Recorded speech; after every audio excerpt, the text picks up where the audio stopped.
Когда эмоции затмевают факты, история превращается в инструмент пропаганды. Уважаемые зрители, данный видеоматериал был изготовлен исключительно в образовательных, познавательных и разоблачительных целях. Нисколько не призывает к разжиганию межнациональной розни. Никак не преследует цели унижения чести и достоинства по национальному признаку или отдельной взятой личности. Тем более не пытается представить в образе врага ту или иную нацию. Отнюдь не претендует на экстремизм и не побуждает к противоправным деяниям, запрещенных законодательством Российской Федерации и других государств. Мы за дружественные отношения между народами. Верим в единого Всевышнего. Уважаем российское и другие государства. Чтим религиозные предписания и законы. За правду, против лжи, а также против любых негативных и безрассудных действий. Приятного просмотра. Что такое историческая правда? Это не набор удобных фактов, выдернутых из контекста, а кропотливый анализ документов и свидетельств.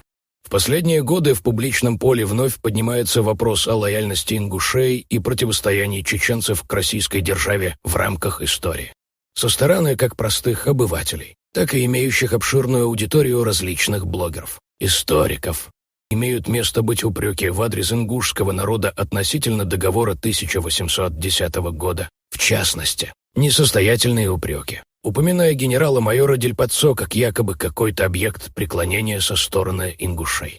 Очень распространены массовые обвинения в адрес всего ингушского народа в якобы каком-то там предательстве и вероломстве в связи с подписанием ингушами этого акта присяги. Однако тут далеко не все так однозначны, эти необоснованные обвинения лишь имеют предвзятую основу и нисколько не зиждятся на убедительной подоплеке. Об этом мы подробно поговорим в дальнейшем.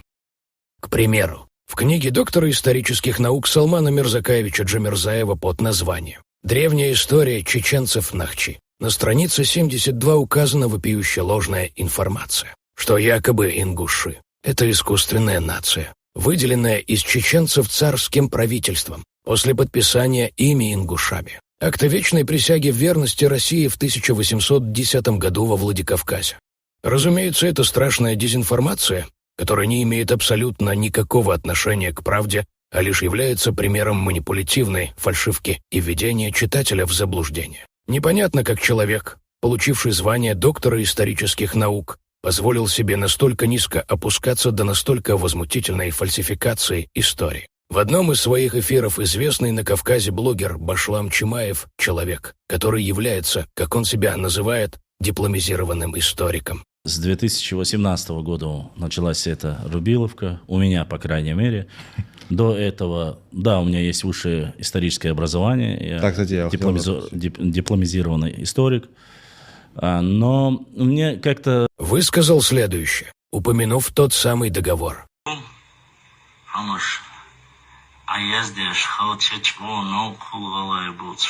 Спутник World, Савош, ага. Мне хочется узнать. Ответь мне. ГЗ-61-62. Ты за договор, подписанный с Николаем II еще в 1810 году? Или против этого? Скажи мне свой ответ. Ну, тот самый договор. Мы обязуемся, клянемся быть вашими верно подданными. Ты за этот договор или нет? Ответь, потом я тебе отвечу.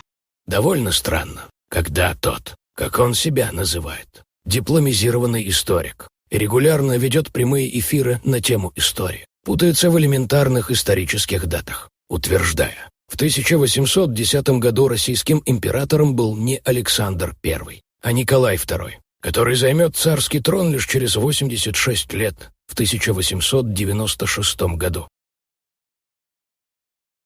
Но история взаимоотношений с Россией куда сложнее, и подобный прагматизм был свойственен многим народам Кавказа, включая и тех, кто сегодня выступает с обвинениями. Обратимся к одной из самых спорных тем – отношениям кавказских народов с Российской империей, и развенчаем миф о вечной войне одних и быстрой присяге других. Далее будут представлены не мнения, а документальные свидетельства, касающиеся присяг и договоров народов Кавказа с Российской империей, будут опровергнуты распространяемые заблуждения.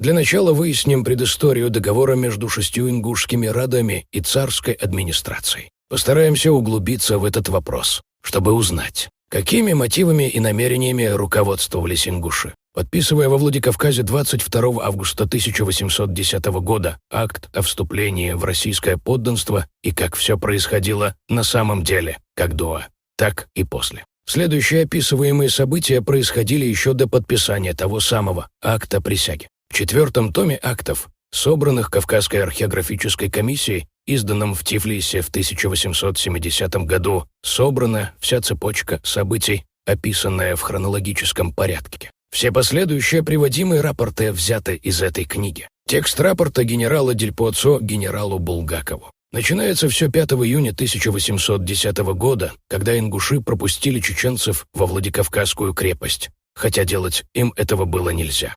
Представители царской администрации были недовольны ингушами за то, что они пропустили чеченцев во Владикавказскую крепость, и за то, что они не донесли об этом коменданту крепости, и как тут указывает сам генерал Дельпоцо в своем рапорте. Из-за этого несообщения о намерениях чеченцев организовать грабежи у крепости Владикавказ. Ингушский народ истинно привержен к пользам российского правительства не был. И далее тут указывается, что чеченцы, не воспользовавшись около крепости желаемой добычей, при возвращении и прохождении через ингушские селения, убили ингушского пастуха и хотели отогнать баранов со стада, и тогда между ингушами и чеченцами произошла ссора, вылившаяся затем в кровопролитное сражение. Подробности этого сражения, произошедшего 5 июня 1810 года, прослеживаются в рапорте генерала Тармасова от 2 июля того же года. Здесь сообщается известие от генерала-майора Ивеилича, что чеченская партия, состоящая из 600 человек, переправилась через реку Сунжу и Камбелеевку и потянулась к Владикавказской крепости. Затем Ивеилич приказал ингушам следовать по обратному пути разбойников из Чечни, чтобы затем их настигнуть и разбить, что и было приведено в исполнение ингушами все того же 5 июня. После того, как чеченцы были отражены от Владикавказской крепости и гнаты, то ингуши бросились на отступающих налетчиков. Затем это вылилось в кровавую стычку, в которой, как тут сообщается, потери чеченской стороны составили 50 человек, в плен взято 23 человека, были убиты предводители разбойников и в качестве трофея получено до 100 лошадей. И заметьте, здесь нигде не говорится о том, что вместе с ингушами в этом сражении воевали и помогали им русские солдаты. То есть ингуши проявили себя в этой битве исключительно как самостоятельная боевая единица. О потерях с ингушской стороны не сообщается. Вследствие этого удручающего события генерал от инфантерии Булгаков предписал генералу-майору Ивеиличу взять ингушей под защиту и обезопасить их, поскольку полагал, что чеченцы из-за поражения в той битве рано или поздно объявят ингушам кровную месть, что, разумеется, может вылиться в еще одно кровавое побоище. Так что фактор предусмотрительного предотвращения очередного кровопролития тут также играет свою роль. В рапорте Ивеилича генералу Тармасову номер 294 21 июня 1810 года можно извлечь следующее сведение. Поскольку у чеченцев после поражения от ингушей в битве, произошедшей 5 июня того же года, еще были свежие обиды и ими повелевала жажда мести к ингушам. Учитывая также то обстоятельство, что во Владикавказской крепости находились еще 23 пленных чеченцев. В донесении ингушей русским генералам указывалось, что тут часть чеченцев, а именно горских, андеевских и чеченцев из андерийских деревень, считавшихся тогда мирными и находившихся в подданстве России, что их на кровную месть ингушам побуждает остававшаяся в непокорности группа чеченцев, чтобы, цитата, «следовать вкупе на ингуш и чинить отомщение, истребить ингуш за учиненное ими против чеченских хищников нападение». Конец цитаты. И затем, чтобы обезопасить себя от очередной страшной участи, ингуши просили к себе в селение одно орудие и несколько канониров с зарядами, поскольку у ингушей были опасения, что им придется столкнуться с многократно превышающим по численности и вооружению противником, и в одиночку они могут не справиться. В рапорте Ивеилича генералу от инфантерии Булгакову за 9 июня можно узнать об основных мотивах и намерениях прошения ингушских старшин взять их под покровительство России. Дело в том, что ингуши, традиционно ассоциирующийся как преимущественно горный народ, веками осуществляли попытки переселиться на равнину с целью заиметь возможность полноценно вести сельское хозяйство. А для этого нужны обширные пахотные земли, которых в условиях горного ландшафта крайне скудное количество. Но попытки ингушей освоиться на равнине, в частности в долине реки Сунжа, часто оборачивались для них причиняемыми препятствиями со стороны кабардинцев, которые не давали ингушам свободно владеть своими землями на равнине, и чеченцев, которые также претендовали на право обосноваться в долине реки Сунжа и так же, как и кабардинцы, не давали ингушам распоряжаться этими землями так, как хотят они сами. Об этом и сообщается в данном рапорте. Цитата. «Причем долгом поставляю присовокупить просьбу вышепрописанных ингушских старшин и всего их селения, простирающего 7000 душ, то есть тогда население ингушей на равнине составляло 7000 человек, которые по бедственному своему состоянию принуждены были для хлебопашества переселиться на реку Сунжу с отданием аманатов кабардинскому князю Батако Жамботову. С отданием с каждого двора по рублю серебряника и по 2 марки проса. Сверх всего положения принуждены были от чеченских хищников принять к себе их аманатов с отданием же чеченцам и их мулам такой же подати, которые их и обратили в мусульманскую веру и сделали мечеть, куда ингуши ходили учиться вере, что и служило на время в пользу хищников.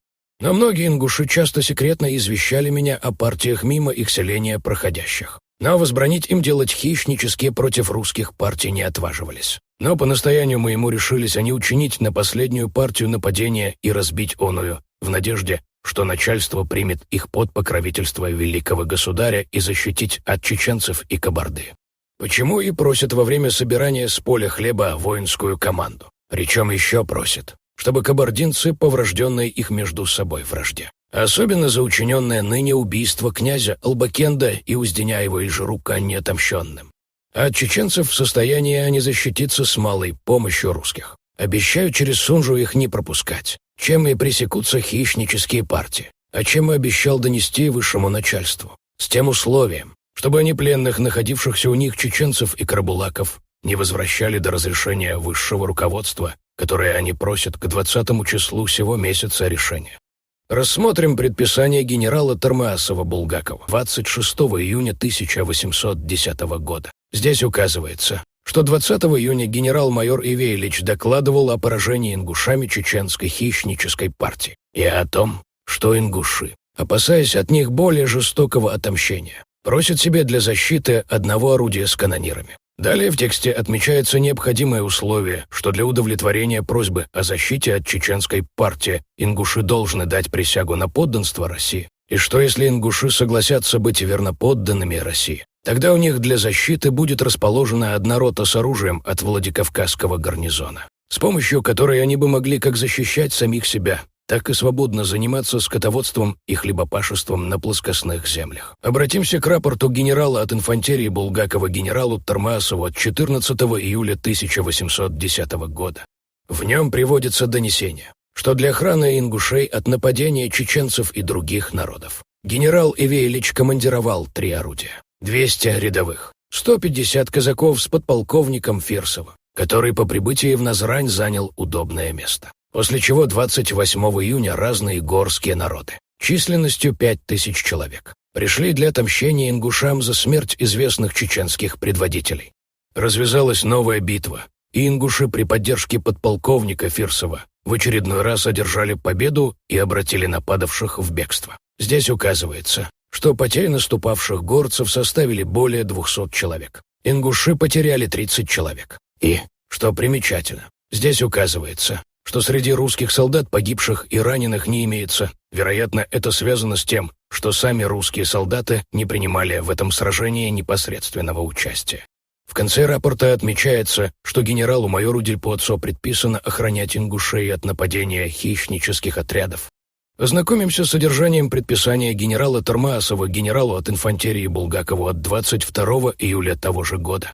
В ней содержится примечательная информация, что генерал-майор Дельпоццо считает, что ингуши должны были примкнуть к России, стать ее союзниками, лишь по вынужденным обстоятельствам. Не потому, что они заботились о российских интересах, как тут указывается в тексте, не для сохранения наших польз, а потому, что их вынудила к этому необходимость, поскольку для них требовалась защита от окружавших неприятелей, как уже упоминалось ранее, Это были кабардинские князья и разбойнические отряды из числа представителей чеченцев. То есть их союз с Россией – это не проявление преданности, а прагматический шаг для собственной защиты. Проще говоря, Дель Поццо сам утверждал, что ингуши искали союза с Россией не из любви к ней, а потому что им больше некуда деваться, чтобы выжить среди своих недругов. Теперь, углубленно и подробно рассмотрев всю цепочку взаимосвязанных событий, предшествовавших договору, подписанного 22 августа 1810 года ингушскими старейшинами и представителями Российской империи, переходим теперь непосредственно к самому акту присяги. Многие несведущие злопыхатели утверждают, дескать, ингуши чуть ли не сами являются авторами этого акта присяги, и что ингуши якобы были полностью осведомлены со всеми пунктами, положениями и постановлениями этого договора, и что якобы досконально понимали все то, о чем говорилось в этом акте присяги. Однако это вовсе не так. Сам автор и составитель этого договора генерал-майор Дель Поццо всего лишь показал ингушам присяжный лист и попросил старшин 6 ингушских фамилий поставить подпись. Полагается, что ввиду отсутствия грамотности среди населения, ингуши сами особо не понимали всех тех пунктов, под которыми с них потребовали поставить подпись. Они лишь преследовали те цели, связанные с обеспечением защиты и беспрепятственным занятием сельским хозяйством на равнинных землях, и им было не особо важно, что было написано в том акте присяги. Также примечательно, что 14 октября 1810 года покорность на верность российскому правительству принесли и представители арстхойской фамилии Фаргиевых, проживавших в ущелье реки Фортанга. После углубленного и подробного анализа предшествовавших акту присяги всей цепочки событий, выстроенных в хронологическом порядке, настало время для резюмирования. Основной тезис заключается в том, что обвинения ингушского народа в якобы предательстве на основе договора 1810 года не имеют исторической основы, являются предвзятыми и даже ложными. Присяга Российской империи была не актом вероломства, а прагматичным и вынужденным шагом, продиктованным сложной геополитической обстановкой на Кавказе и борьбой за выживание. Ключевые аргументы и факты, приведенные в анализе. Первое – причина обращения к России, угроза существованию. Ингуши подвергались постоянному давлению и набегам со стороны чеченских отрядов и кабардинцев. Яркий пример. 5 июня 1810 года ингуши в одиночку без помощи русских войск разбили крупный чеченский отряд, что привело к угрозе масштабной кровной мести. Второе. Мотивы были сугубо прагматичными. Ингуши прямо просили военную помощь, пушку и канониров для защиты от неизбежного ответного нападения после одержанной им победы в битве. Экономическое выживание. Ключевой причиной было стремление безопасно освоить равнинные земли у реки Сунжи для занятия хлебопашеством, что в горах было невозможно. Кабардинцы и чеченцы мешали этому, требуя дань и создавая всяческие препятствия. Третье. Присяга была условием получения защиты. Российское командование прямо поставило условие: военная помощь будет оказана только после официальной присяги на подданство. Для ингушей это был договор о покровительстве в обмен на лояльность. Четвертое. Взгляд российской стороны подтверждает прагматизм. Генерал Дель Поццо в своих донесениях прямо указывал, что ингуши примыкают к России не из-за преданности, а по вынужденным обстоятельствам и для защиты от врагов. Это опровергает миф о какой-то исключительной верности. Исторические документы свидетельствуют, что решение ингушских общин 1810 года было стратегическим и рациональным выбором в условиях внешней агрессии и экономической необходимости. Их действия были типичны для многих народов Кавказа в тот период и диктовались интересами выживания и развития, а не предательством или слепой верностью. Таким образом, современные упреки в адрес ингушей являются антиисторичными и политически ангажированными. Стоит понимать тот факт, что присяга, данная 6 ингушскими фамилиями в 1810 году, вовсе не означает полную покорность всего ингушского народа. Это была лишь та часть ингушей, проживавшая в плоскостных и предгорных селениях. Однако, многие горные ингушские селения в то время еще оставались вне зоны влияния Российской империи. И затем насильственным образом, путем проведения карательных экспедиций и встречаемым со стороны ингушских абреков, сопротивлением были приведены к покорности в 30-х годах XIX века во время Кавказской войны. Об этом писал советский этнограф-кавказовед, историк Анатолий Нестерович Генко, в своей статье под названием «Из культурного прошлого ингушей». В контексте ингушских присяг он выдвигает следующее сведение. Во всяком случае, все вышеперечисленные факты затрагивали по преимуществу одних ингушей в собственном смысле этого слова, то есть небольшую еще тогда часть ингушского народа, жившую в Тарской долине вокруг Ангушта. Горная же часть оставалась вполне непокорной еще долгие годы. Далее в тексте упоминаются карательные экспедиции царских войск 1830 года под командованием князя Абхазова и 1832 года под предводительством барона Розина в горные ингушские селения, такие как Ибан, Хюле, Цоре и многие другие. И затем автор приводит обоснованное заключение, что действительно покоренным этот край мог назваться лишь в 1858 году, в год Назрановского восстания. Что же касается первого подданства ингушей Российской империи 1770 года. Почему, по каким причинам состоялся акт присяги ингушей в том году и какие цели, мотивы, намерения преследовал ингушский народ, вступая в зону влияния России? Ответ на этот вопрос можно встретить в книге «Новейшие географические и исторические известия о Кавказе», собранные и пополненные Семеном Броневским, изданные в Москве в 1823 году, на странице 164.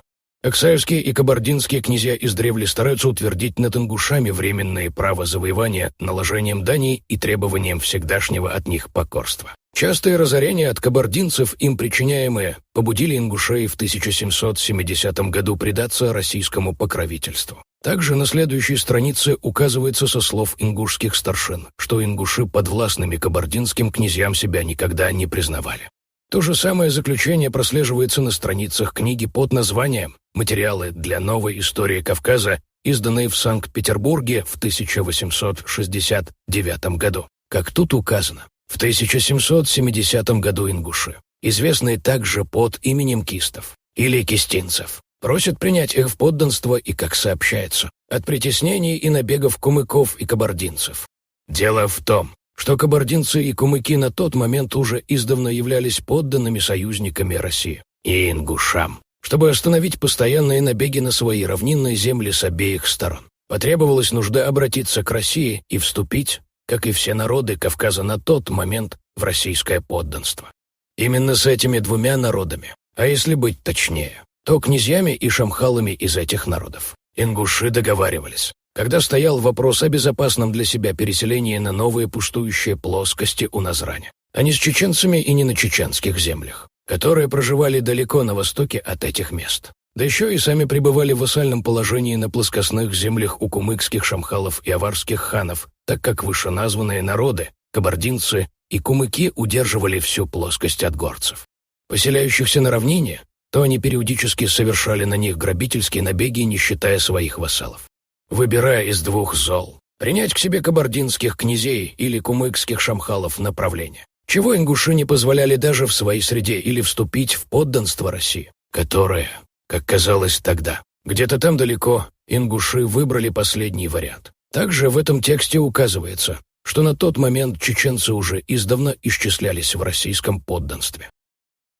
Этот момент будет рассмотрен в дальнейшем более подробно и углубленно. Ведь в истории чеченского народа зафиксированы многочисленные присяги на верность Российской империи, начиная еще с XVI века. Но нужно понимать, что в тот или иной период, если какое-то чеченское общество приносило присягу на верность России, то это вовсе не означает, что присягу приносил весь чеченский народ, а только лишь определенная часть народа.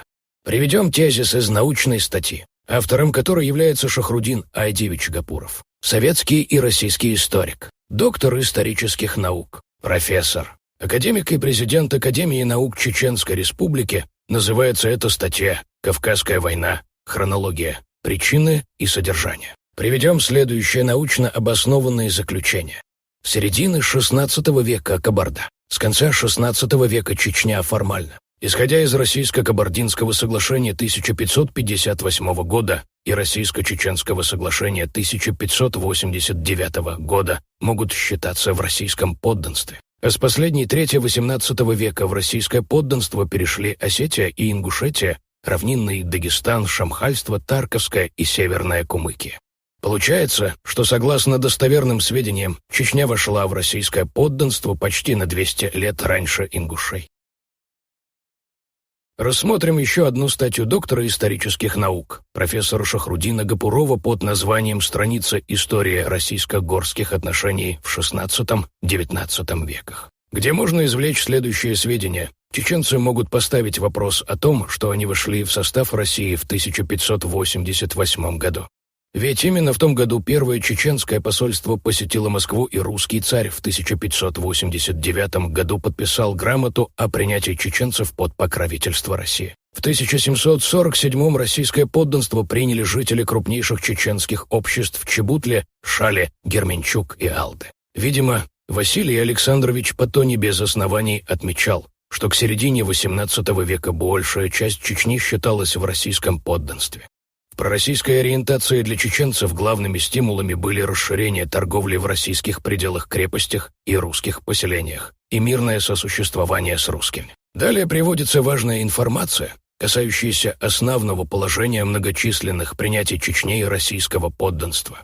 Отмечается существенное различие. Если для ингушей, как мы уже выяснили, вступление в подданство России было вопросом выживания и вынужденной мерой, поскольку они находились под постоянной угрозой со стороны кабардинских князей, кумыкских шамхалов и чеченских разбойничьих отрядов, что препятствовало свободному владению равнинными землями, то для чеченцев никаких подобных внешних угроз не существовало.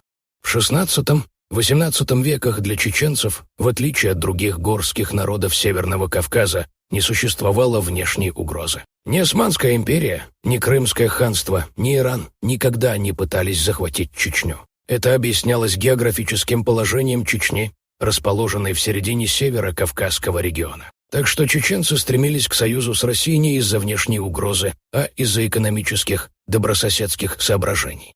В XVIII веке торгово-экономические связи чеченцев с Россией и народами Кавказа, существовавшие с XVI века, значительно окрепли и расширились. Чеченцы были заинтересованы в дальнейшем закреплении отношений с Россией и в плане политическом. Тем более, что в XVIII веке чеченцы начинают массово осваивать бассейн реки Терек, а при этом требовалось вступать в договорные отношения с представителями российской власти. В результате в 1780 году целый ряд чеченских старшин вступили с российскими представителями в крае в переговоры о подписании новых соглашений о подданстве чеченцев России. В 1781 году в селении Чечен большинство старшин равнинных чеченских обществ подписали договор о вступлении чеченцев в подданство России. Причем в преамбуле документа подчеркивалось, что чеченцы давно уже находятся в подданнических отношениях с Москвой. Согласно документу, в Чечне сохранялось внутреннее самоуправление, но в качестве высшей власти здесь устанавливалось российское управление. Договор 1781 года о принятии равнинными чеченцами российского подданства можно было бы рассматривать как присоединение Чечни к России. Но, по нашему мнению, это был всего лишь этап, правда, весьма важный, в длительном процессе окончательного присоединения Чечни к России. Тем более, что в 1807 году эти же чеченские общества еще раз подпишут новый документ принятия чеченцами российского подданства. Причем чеченская делегация на этот раз будет принята в Тифлисе тогдашним наместником Кавказа графом Гудовичем. А сам документ будет отослан в Петербург, в Министерство иностранных дел, для утверждения и вечного хранения. Некоторые историки считают, что именно в 1807 году с подписанием этого документа Чечня была присоединена к России. Таким образом, есть несколько дат: 1588, 1781 и 1807 годы, каждая из которых может быть взята за точку отсчета со времени присоединения Чечни к России. Но есть немало авторов, которые доказывали, что Чечня окончательно была присоединена к России лишь в 1859 году с окончанием Кавказской войны на Кавказе. Примечательно, что то же заключение применимо и в отношении Ингушетии. Полное покорение, которое произошло также в 1858 году после Назрановского восстания.